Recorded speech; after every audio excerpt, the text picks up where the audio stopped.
All right, so I have the exams graded, but I haven't gotten a chance to take a look through them yet.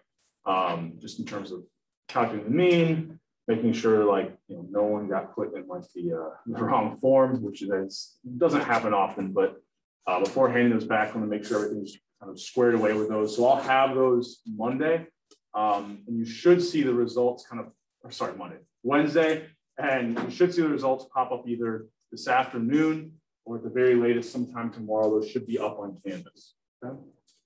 So we'll talk a little bit more about those results on Wednesday, kind of what we're doing, what to do moving forward. So this class builds on itself. The topics and stuff we're going to cover in this next third of the class are going to be a little bit different than what we were doing before, but all of it kind of builds on each other, right? So it's not completely different, right? But it is a little bit different. So you had a little bit of difficulty with that first exam. Hopefully on that second one, we'll have a little bit better idea how to approach them. Looking at those practice quiz problems, I'll try to get even more of those up kind of in this next batch of topics. So we have a little bit more variation in the topics. But in terms of the actual results, we'll talk about those a little bit more on Wednesday. Okay? Any questions from me before we get started here today? Okay, so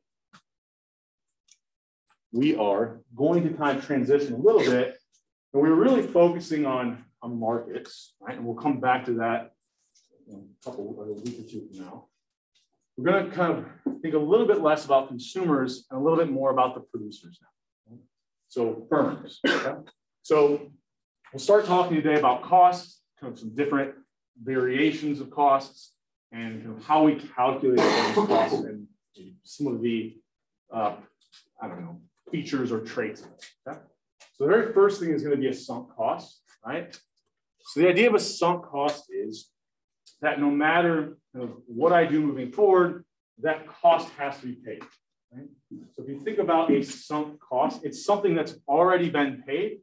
No matter what decision you make moving forward, you're going to have to pay that.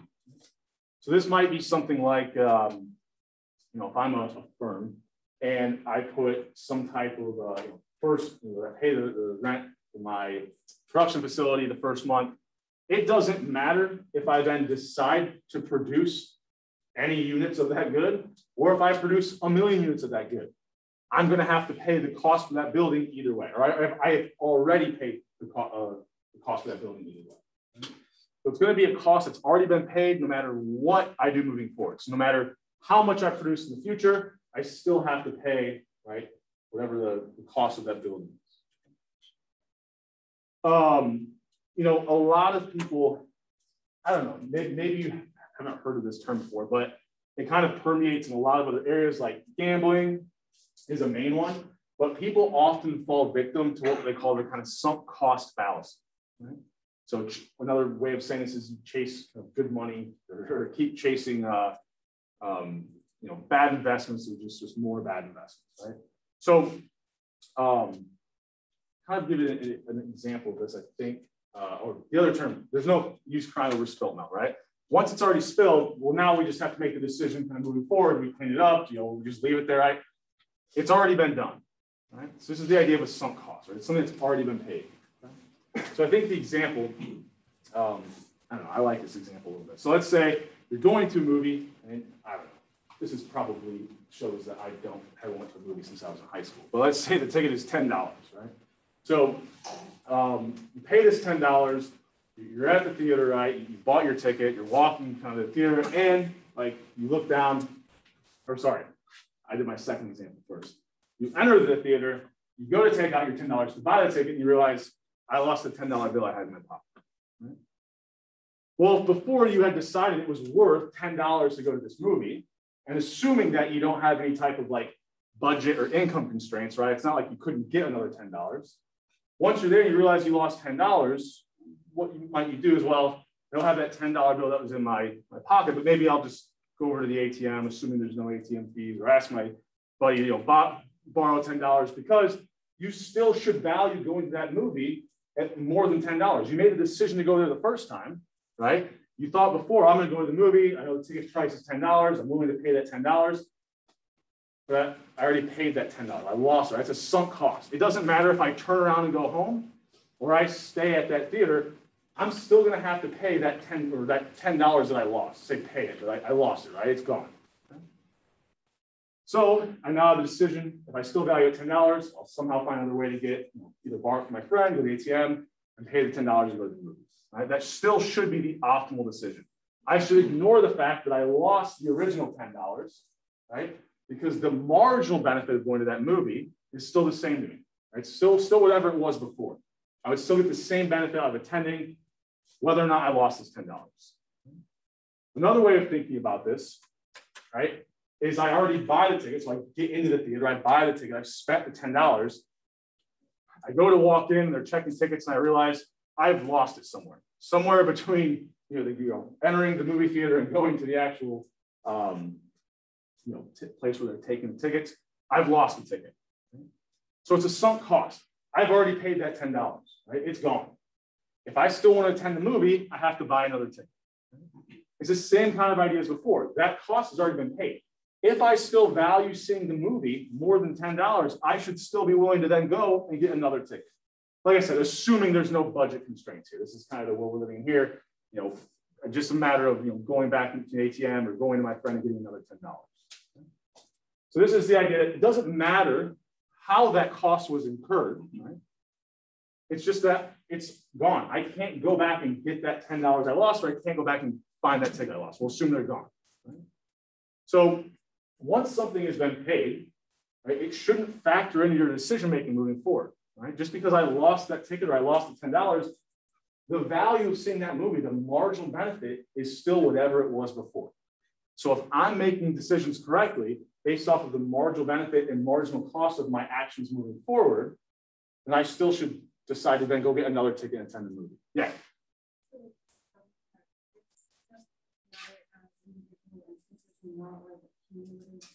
Yeah, right. If I want to think about this more of like I said, the budget constraint would factor in, right? Because then if I spend another $10, I don't have $10 to go get food or something afterwards.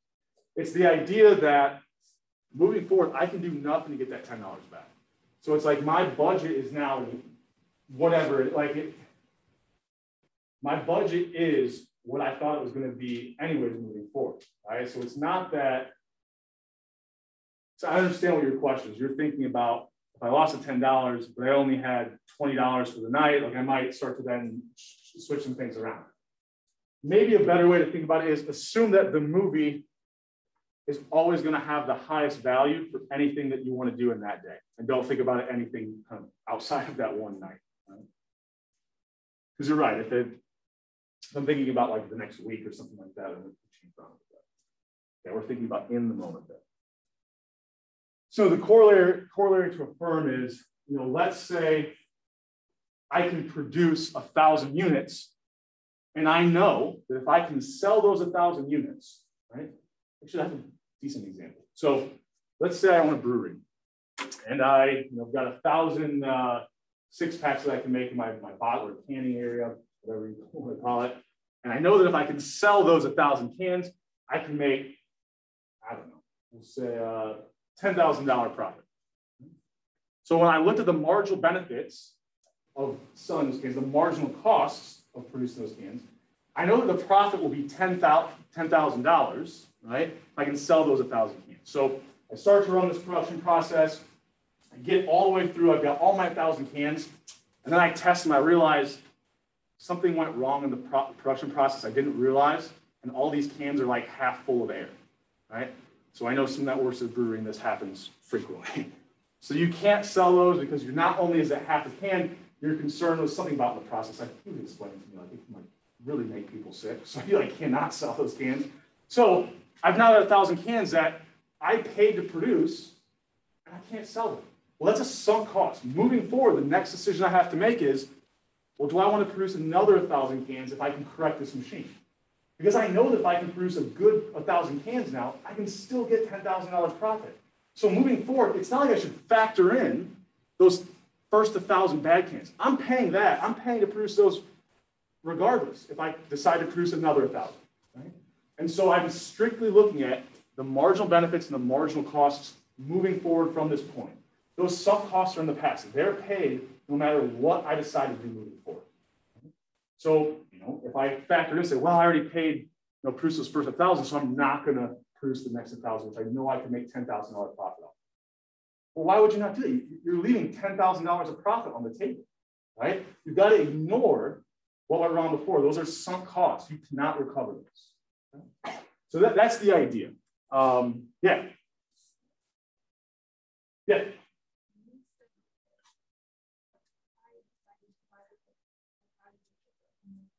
It must be, right? If we go back to our decision, it must have been the marginal benefit was greater than that marginal cost of $10. But if I lost it, so if you factor in, so what you're trying to say, well, now it's going to cost me $20 to see the movie. It's not going to cost you $20 to see the movie. Just think about it this way.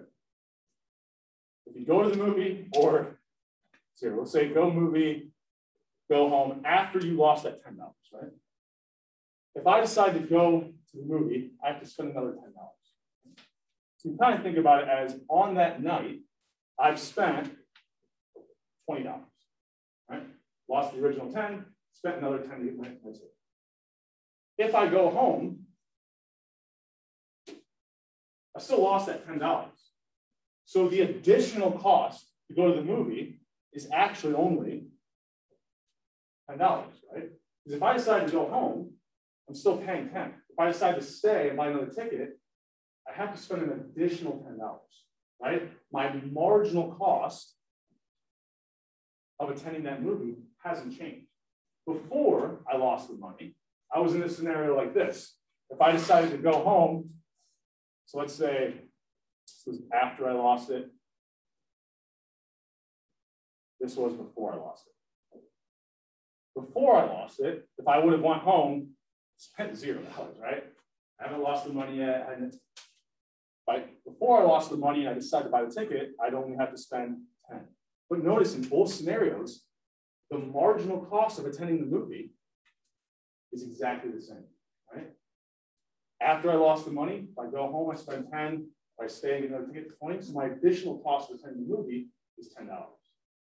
Before I lost that money, if I went home, it cost me $0. If I stayed and went to the movie, it cost me 10. The additional cost of staying and going to the movie was still $10. So my marginal costs haven't changed in either scenario, right? And this is the idea that those sunk costs that I have to pay regardless of what I do, right? When I lost that ticket, I lost that money, those sunk costs are factored into the total costs, not factored into the marginal costs, or the additional costs. Does that answer the question? So it's kind of weird. It's almost like additional costs aren't changing. It's just that kind of like where you're starting out, that base cost is changing.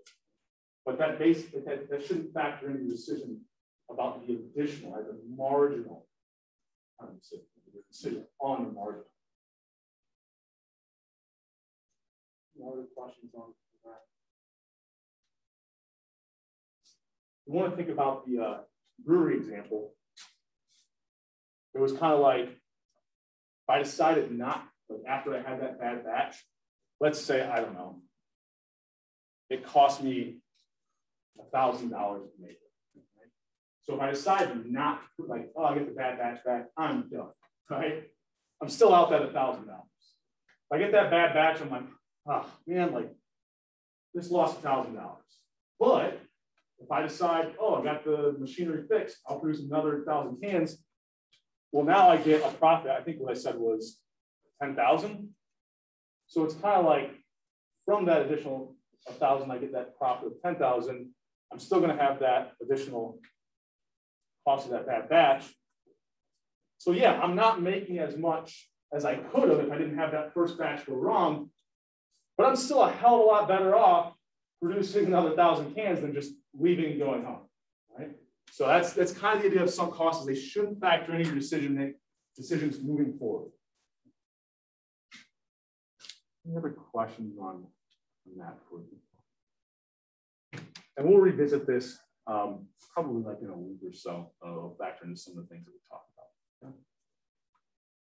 All right, so kind of won't do that. Okay, so the next thing we have to set up before I get to what I'm more interested to talk about today is explicit and implicit costs, right? So explicit costs are ones that we typically think of, right? So these are like, how much did it cost me to buy the machinery, right, to make those 100,000 or those 1,000 cans? How much did I have to pay my workers, right? How much did I have to pay for rent on the building? Explicit costs are kind of like the traditional way that we think of costs. Implicit costs go back to something we've already talked about, which is opportunity costs, right? So not only did I have to spend money for rent, spend money on my labor, et cetera, but I also, in like running my own brewery, I could have been working a job doing something else, maybe making like $40,000, right? So that's what I'm giving up by kind of opening and operating this brewery. So implicit costs are primarily, the way to think about these is just another word for opportunity costs, right? What am I foregoing by whatever action I'm deciding to do in terms of like a production, right? What else could I be doing instead of running this business, right? What wage can I be earning somewhere else? Usually it's like the value of time. Questions on this idea? This is more of a definitional thing that kind of factors into what we're next going to talk about, which is accounting and economic profits. Right? So a lot of you are probably accounting majors, but if we think about the way that accountants calculate profit, what they would do, like let's say we're thinking about the decision to go to college, right? Well, if I go to college, my explicit cost might be something like tuition, and these numbers are probably vastly outdated, but tuition, right? And they're also kind of round, just make them nice and neat. But tuition, 7,000, books and supplies, 1,000. I buy a computer, 1,500. So my total cost of attending college are 9,500. And maybe this is broken down by like semester, but I think, like I said, I think these are a little dated. Let's assume this is probably not Ball State, but a smart school, right? And that we'll think about it on the year, just because years are easier to think about. And then, so that's my explicit cost of attending, right? So you might say, well, it's relatively low. If you can then go out and get a job after this, where you're increasing how much you can make by a couple, $20,000 or something, this looks like maybe a good investment. But then you remember, well, I'm also, while I'm attending, I either am not working a job or I'm working way fewer hours than if I was solely working, right? So maybe my foregone salary of attending college is relatively high. In fact, it might be relatively quite a bit higher than my explicit costs, right? Now, if I don't factor those explicit costs in, I might say, oh, it cost me $9,500 to attend college. No. That's the explicit cost. It costs you $9,500 for books and tuition, but it also costs you whatever you were foregoing in all those hours you could have been working, but you were doing homework, going to class, hopefully, doing all these other things that takes time in college. So this is kind of I guess maybe something to connect to when it comes to implicit versus explicit costs. Right? These are kind of traditional. When we think of these as costs, we typically don't initially think of that loss of wages, right? Or the salary that I'm foregoing as being a cost as well. Okay. So when the firm is, what is the objective of a firm? So we kind of put some of this in the context of like the individual. Let's think about these costs in terms of a firm. Right? So the firm's main goal is to increase profits, or probably said better, maximize profits. Right? They don't just want to maximize revenues, right? They have to factor in costs, so they're trying to maximize profits. Well, what kind of profits? So we've got two different kinds, accounting and economic. Right? Accounting profits will just take into consideration your explicit costs.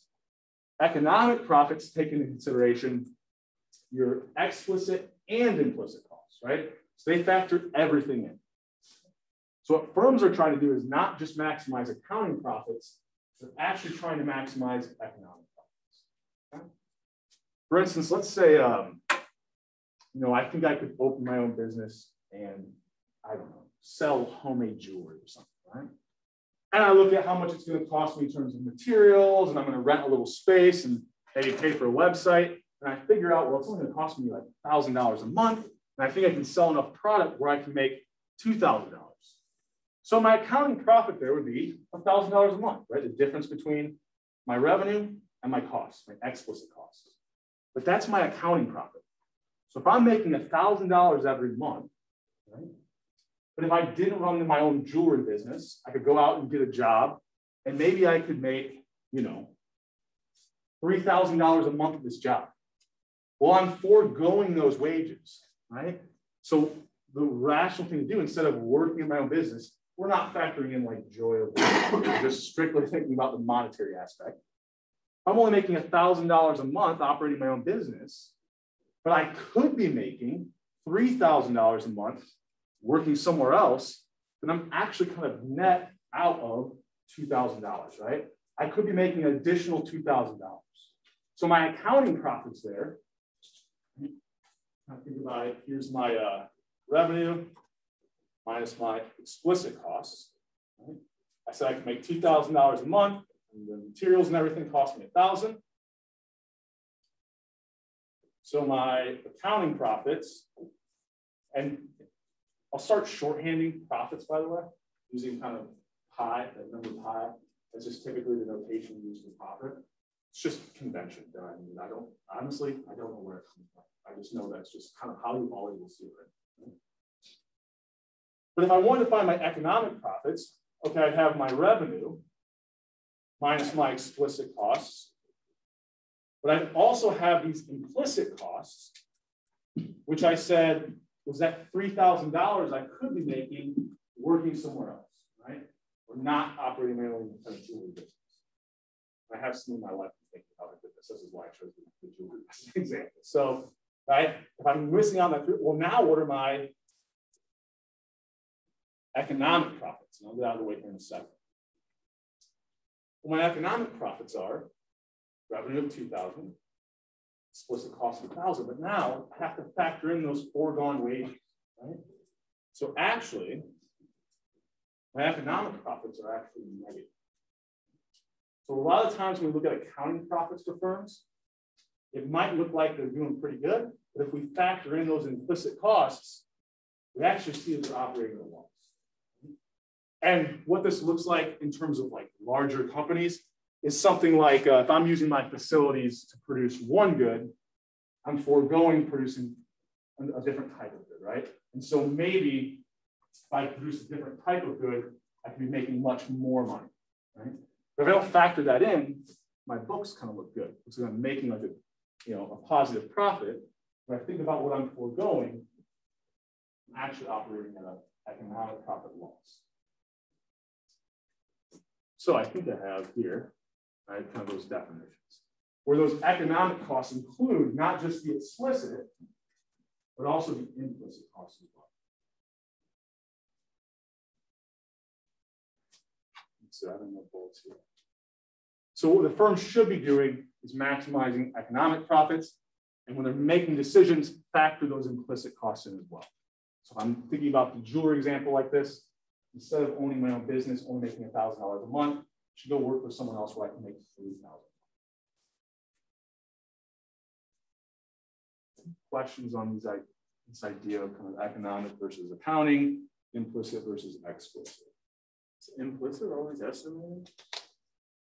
When you say estimated, like how can you value something that you're not entirely sure? Like so you can say you can do something else, but you don't really know. In practice, a lot of these things, I don't want to waste too much time, but it's a good question. In practice, I'm always trying to make decisions for the future, right? So all of these things are technically estimated. Revenues are technically estimated. Explicit costs, probably, we can get a little bit closer on our estimation of what those are going to be, but ultimately, until we spend the money, they're usually, if we're trying to make decisions for the future, those are really going to be estimated as well. We're not going to factor that into any of the models we do, but what you would start doing is something like, I might make $2,000 with a probability of 0.4, or there's a 40% chance I'll make a profit of 2,000 or revenues of 2,000. But I could, based off the factors, maybe I could actually make 3,000, but the probability there is a little bit higher, right? So what we would do is come up with something called an expected value. So we'd be making decisions based off of some probabilities that we know of different outcomes occur. But yeah, so this gets much more complicated when we actually start to factor in those kind of probabilities of different outcomes occurring. So keeping it a little bit easier here, just thinking about if we could pinpoint down a value, or if you want to, think about it as though this is the expected revenue that we can make. And then the implicit costs are usually a little bit, I don't want to say easier, but a lot of times it's like kind of outcome you already know what the value should be, right? Like, I know this job pays $50,000. I know that this other good is selling for this amount. Like, I always kind of have a little bit better of an idea, usually of my implicit costs, but not necessarily, especially if we're talking about decisions over a 40-year time period, right? But no, the easier way to think about it for now is, even if these were expected values, we are able to put a number on. And this is the best guess of what we have with those revenues and costs. Any other questions on this? Okay. So I kind of ran through an example like this, right? You can think of someone who might have some value for sales revenue. They have all these explicit costs, right? Rent, wages, food. I had the restaurant example here. We come up with our accounting profits here. They could make $100,000 opening and operating this restaurant. However, if instead of opening and operating a restaurant, this individual decided to be a personal professional chef, some position where they're not running their own restaurant, but they're working another job, maybe they could make $150,000, right? So once we factor in those costs, we actually see that owning and operating their own business, they'd actually be losing out on $50,000 because they own the restaurant, they'll make $100,000. But if they would have worked as a chef for someone else, they could have made $150,000. So what was kind of their net profit then of owning their own restaurant? Well, they were losing out on $50,000, right? By deciding to do that instead of working as a chef. Questions on this? Just another example, kind of the same thing that we have up here on the board.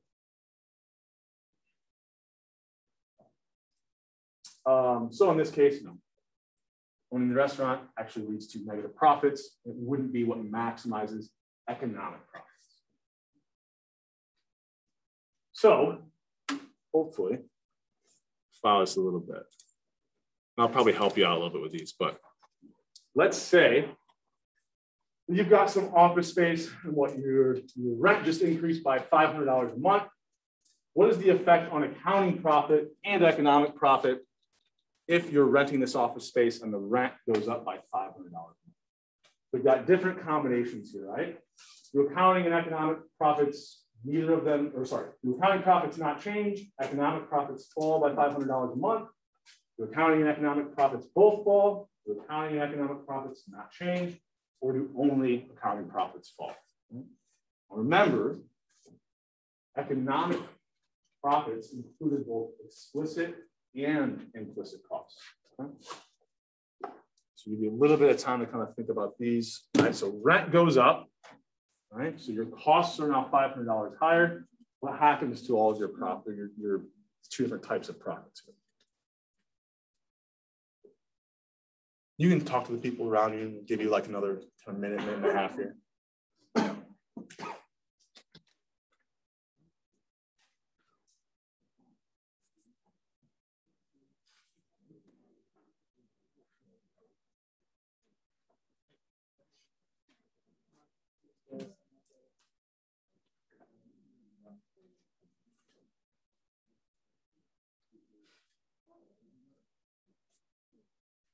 Yeah.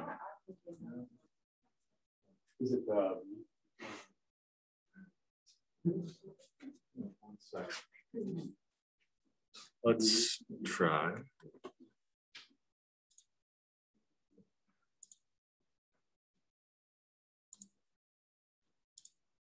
Oh, I guess everyone's done now, which is fine. Give you guys credit for showing up here today, I guess. But I just still need to register this. So let's see if it pops up after this.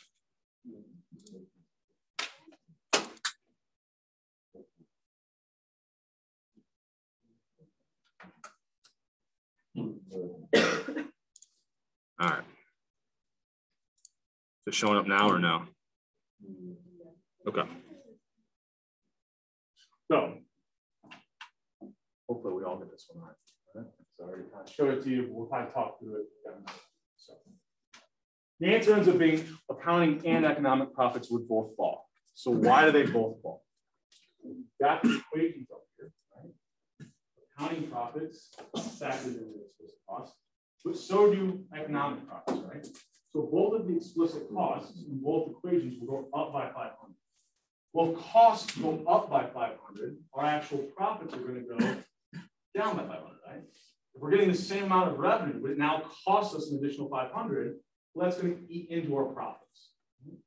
The only difference between accounting and economic profits, right, are economic profits not only factor in explicit, but also factor in implicit costs. Okay? So hopefully, right, everyone gets this one correct. So if you answered already, re-answer because I had to close out the app. So make sure everybody gets kind of their answer in. It's right up here on the board, so it should be relatively easy. Only 23 of us here today. Like I said, if you got it in before, I had to close it out. So answer again. The answer is right here, so it shouldn't be tough. Right? All right, has everybody gotten an answer in? I think when I counted, I had 30. Yeah, there we go. All right, I'm gonna close it out. All right. Let's assume instead that the rent or the office space that you were renting, you now own it, right? So you could rent it out for $500, right? And let's say that the rent price increased by 500, same as kind of the last scenario. But instead of you previously renting it out, you own this space. You're operating out of it. You don't have to pay rent because you own it. Right? So if the office space could rent for $500 more, what's then going to happen to your accounting and economic profits, right? So think about this as, maybe I'm running my own business, I'm running it out of this space, and the rent that this space could go for went up by 500. What's going to happen to my accounting and my economic profits now?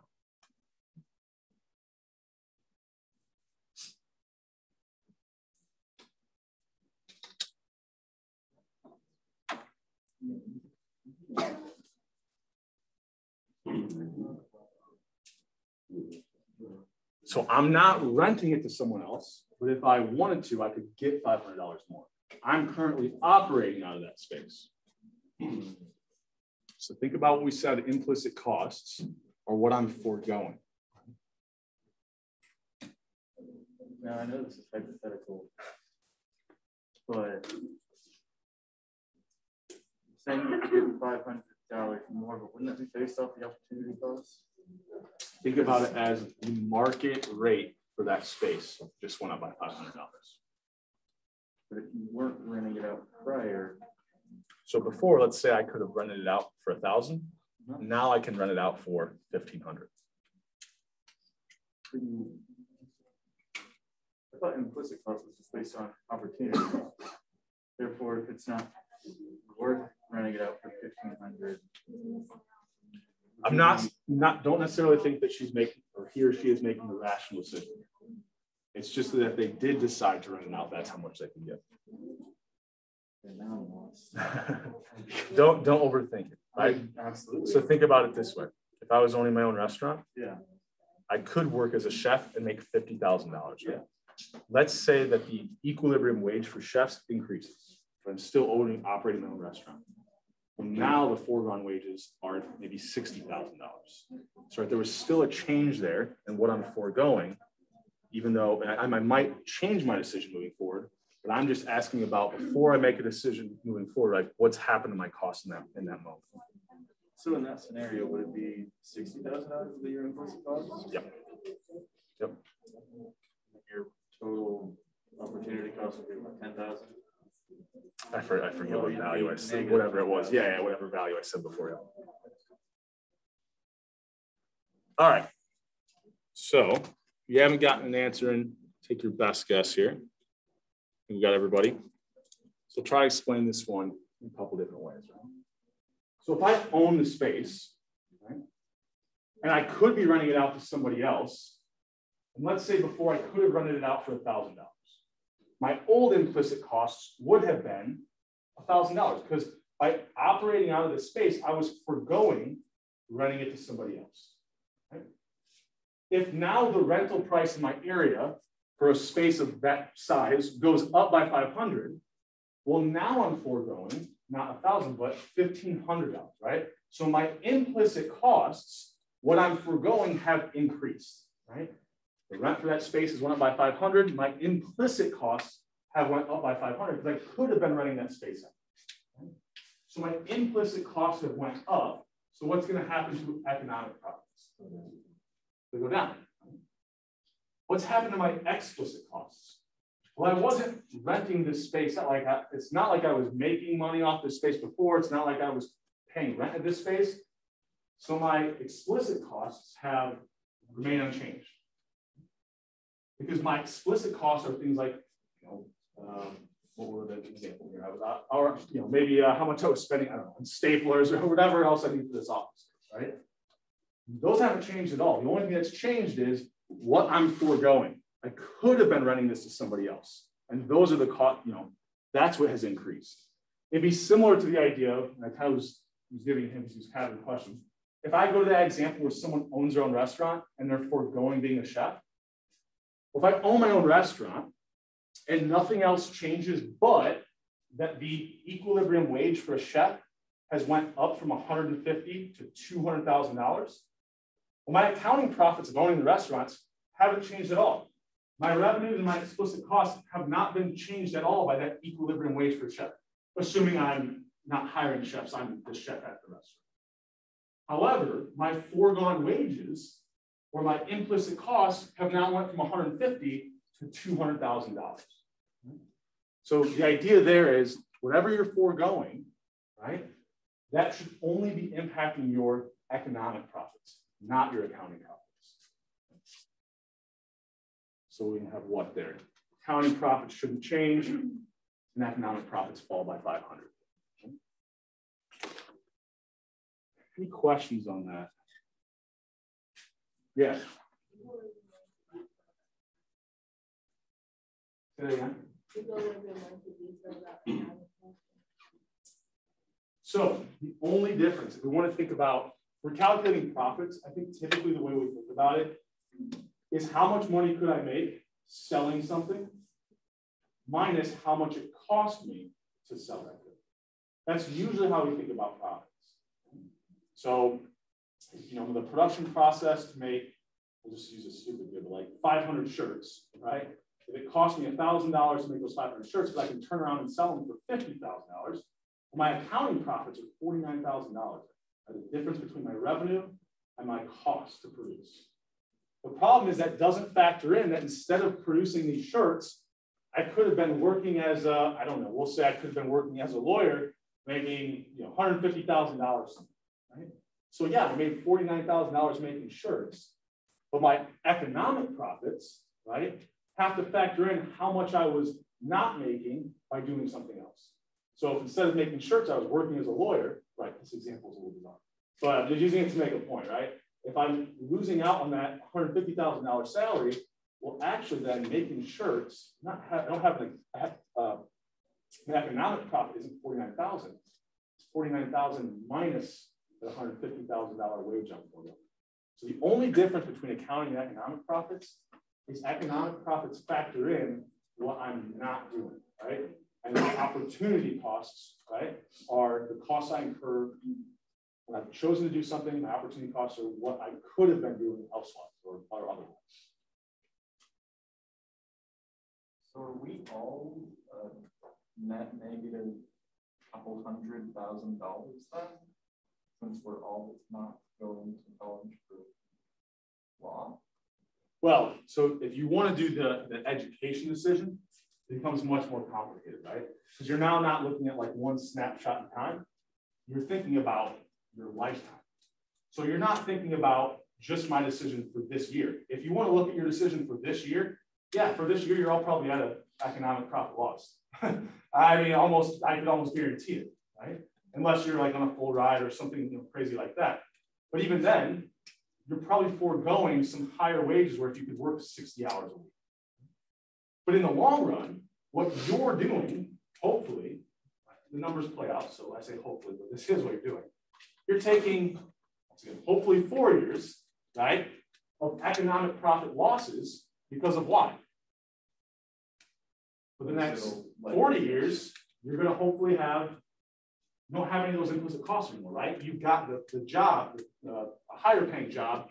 So what you're foregoing are these like lower paying jobs. So you actually end up with positive economic profits for like 40 years, even though you had negative economic profits for, once again, hopefully 4 years, right? Any other questions on this idea? This is a good question. I won't factor into these like dynamic models where we look over like 50-year periods. It makes the math a lot harder, but the same kind of principles would apply. Okay. What do I have here? I don't know if I want to waste time on this today. We'll probably revisit this next class. So let's think about, now that we have some of the ideas of costs out of the way, we'll start to think about the production decision, right? How much should I make? Okay. So should I produce 10 units, 100 units, 1,000, right? Just as many as I possibly can? Well, it depends, right? So we'll think about why it depends. So usually we can take some type of a table or an actual like mathematical function that will tell us, right, how much it costs us to produce different quantities. So we can take this function, plug in a quantity of 1, it spits out at us what the cost of producing that first unit is. Put in a quantity of 20 into that function, it spits out at us what the cost of producing 20 units are, or the 20th unit. So we can also put this in a table. So I think I've got the example that I'll kind of use is think about an owner of Chipotle, right? And so they've already got the capital and then all the machinery and the building. They've already paid for that. So those are sunk costs. We're not factoring those into the decision of how much we should produce, right? Those are going to be paid whether or not we produce or sell anything, 0, or we sell like, I don't know, a couple thousand burritos, right? So those are sunk costs. What we're trying to figure out is, okay, the thing that we can change is how many workers we hire. Right? We haven't hired any workers yet. We've got these sunk costs from the building, right, and all the machinery, but now we're trying to make a decision of how many workers should I hire? How many workers is optimal? So I will hold off on this. I think I've got something that maybe makes sense. And I'll try to relate to all of you, excuse me. So I'm going to go through an example. And this is a little specific to me, but try to think of, first of all, how many of you had a job? So let's say almost everyone. So try to think of a job that you've worked and think of, when I'm explaining in the context of a very specific job, think of that job in the background, right? So if I'm talking about, working at Subway and producing sandwiches, maybe you're thinking about, I was working at a retail store and I was selling, a certain number of clothing articles. So a while ago, it's been about 20 years ago now, I worked in a lumber yard, right? And so all we did was like get different units of 2x4s and sheets of plywood, and we would basically band them up for these different orders and then deliver. Right? So maybe we have different workers. Right? So let's say we have 4 workers, and I don't remember. I'm going to try to remember all their names. I don't know if I will. This guy was Tom. And I think we had John, I think was his name. So let's say if they were working on orders all day, right, and we were the only worker, I was not the best. Right? But this one guy was really good. If he was just working on his own, he could go out and fill 10 orders a day just on his own. If it was just me back there in the lumberyard, I was only able to do 5 of them. And the next person would do 3, the next person would do 2. Right? So usually we would call this is kind of like the marginal productivity of these workers. Right? So if I'm owning this lumber company, who do you think I'm going to hire first? If I have to pay everyone the same wage, like we were all working for like minimum wage, I'm going to hire Nick, right? So I'm paying the same minimum wage, but I'm getting way more production. So we'll think about here, for the firm, people hiring these workers, the quantity of labor they hired, right? Well, at 0, we can think about the total output was 0. I don't have any workers. I can't fill any workers. Right? When I hired that first worker, I decided I'm going to hire Nick because he was the most productive. How many orders can he fill on his own? 10. I then said, okay, who am I going to hire next? I'm going to hire Rob because he can do 5 orders on his own. So now if I hire Nick and Rob, I'll get a total of 15 orders filled. But here's where it gets a little bit interesting, right? When I hired that second worker, there was several different components of filling these orders. One was interacting with the customer, writing down what was needed, knowing where everything was around the lumber yard, driving around the forklift, getting everything loaded up, and then kind of banding them together. So there's different kind of jobs along the way. Well, if I now have 2 workers, I can actually have one person just take the orders, go around on the forklift, get everything that's needed, and I can have one person just sit there and band it. I'm just bringing him an order, he's banding it. Bringing him. What my workers are able to do as I hire more is specialize in what they're doing. Right? So once I hire that second worker, this was how productive they were just working on their own. If I had these 2 individuals working together, maybe they could do something like, actually for like 25 orders. Because now I'm not running all the way around the yard. I'm actually kind of able to stay in the same place, focus just on these 1 or 2 aspects of the job. And so maybe initially, as I'm hiring more workers, I see that output's increasing pretty quickly. So what we would call this is, now I can write, the marginal productivity of each worker. Now, the 0 worker, right, that doesn't, there's none, right? There's no comparison here. We can't have negative 1 workers. But for that first worker hired, we would say the marginal productivity of labor is equal to the change in output. I'll line this up. From a change in the quantity of labor. Here, the quantity of labor I thought of as like the number of workers. So by hiring 1 more worker, I got an additional 10 units of output, right? I was able to fill 10 additional orders. So my marginal productivity of labor would be 10 over 1, or 1, right? Here it's easy because I'm just going up with units of 1. Next class, we'll start to think about if we jumped up by more than units of 1. Then if I hire the next best worker, right? Well, there's only so much specialization that can occur, right? So the real gains from specialization are early on. So now I hire this third worker. Okay, well now maybe Nick can, just deal with the customers and kind of drive around and get the thing. And then maybe I'm, driving the forklift over across the yard so that Tom can then just band it, right? So not as much gains from specialization. And so maybe the collective total of these 3 now is something like, 32. Now it's still much higher than if each person was just working on their own and kind of the collective total, right? But if we think about the marginal productivity, we start to calculate it moving down. Well, when I went from that second unit of labor, I now have 2 workers. Output went from 10 to 25. So the change in output was 15. The change in the number of workers was, once again, this is an easier example because it's just 1. Right? Why am I writing 1? Sorry, this was 10 and this was 15. Right? But then if I think about the marginal productivity of that third worker, well, now how much did output change? It only went up by 7. And the change in the number of workers was 1. So what we end up seeing is initially, my marginal productivity of my workers starts to increase. But then as I hire, lower and lower quality workers, eventually it then starts to decline, right? So this is what we call diminishing marginal product. We'll kind of pick up on this next class. Usually only focus on the portion of the curve where it's diminishing. We'll continue to talk about productivity and then relate it to costs, okay? All right, so I'll have those exams on Wednesday. You may see I might put the next homework assignment up there. Obviously, we won't be able to work through much of it at all, but maybe if you want to get started in the first couple questions, I should have that posted tomorrow, okay?